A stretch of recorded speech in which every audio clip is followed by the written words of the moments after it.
তুমি যদি কারো ক্ষতি না করে থাকো তোমার সঙ্গে খারাপ কোনোদিনই হবে না, এই কথাটা পুরোপুরি আমার সঙ্গে মিলে গেছে। তো তোমাদের সঙ্গে এই ব্লগে শেয়ার করব। এই সাপটার গায়ে আমি পা দিয়ে দিয়েছি কিন্তু তারপরেও আমার কোনো ক্ষতি করেনি।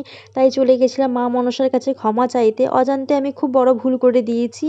আর সাপের গায়ে আমি আঘাত দিয়ে দিয়েছি। আর মা মনসার তো বাহন, তাই মায়ের কাছে গিয়ে তো পুজো দিতেই হবে, ক্ষমা তো চাইতেই হবে। আমি সাপটার গায়ে পা দিয়ে খুব জোরে চিৎকার করে উঠেছিলাম। বাড়ির সবাই চলে এসেছিল, সবাই এসে আমাকে জিজ্ঞাসা করলো আর সবাই দেখে ভয় পেয়ে গেছিলো।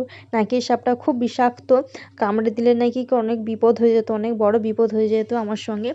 তাই তারপরের দিন মায়ের কাছে এসে ক্ষমা চেয়ে নিয়েছি। আর এই মন্দিরটা আমার বাড়ির সামনে, আর খুব জাগ্রত এই মন্দিরটা।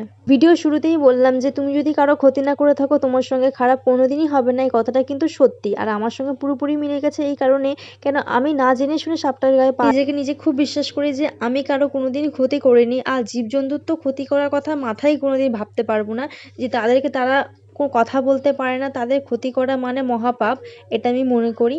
আর মানুষ মানুষের ক্ষতি তো অনেক করেছে, কিন্তু আমি জেনে শুনে কারো ক্ষতি করতে যাই না। আর এই কথাটা আমি তোমাদেরকে বলি, যদি কোনো মানুষকে আমরা এইভাবে আঘাত করতাম না, সে 3 ডবল আমাদের উপর আঘাত করত। কিন্তু একটা জীবজন্তুর উপর আঘাত করেছি, কিন্তু আমি না জেনে শুনে করেছি বলেই সে ঘুরিয়ে আমাকে ছোবলটা দেয়নি। দেখো অনেক কিছু কথা বলে ফেললাম, এসব কথা আমি কোনোদিনই বলতে চাইনি, আর ভিডিওর মধ্যে আমি কোনোদিনই বলিনি। আজকে কথা বলতে বলতে আমি এসব বলে দিয়েছি। তো মনের মধ্যে কথাগুলো অনেক দিন ধরে ঘুরছিল, তাই আমি তোমাদের সঙ্গে শেয়ার করলাম।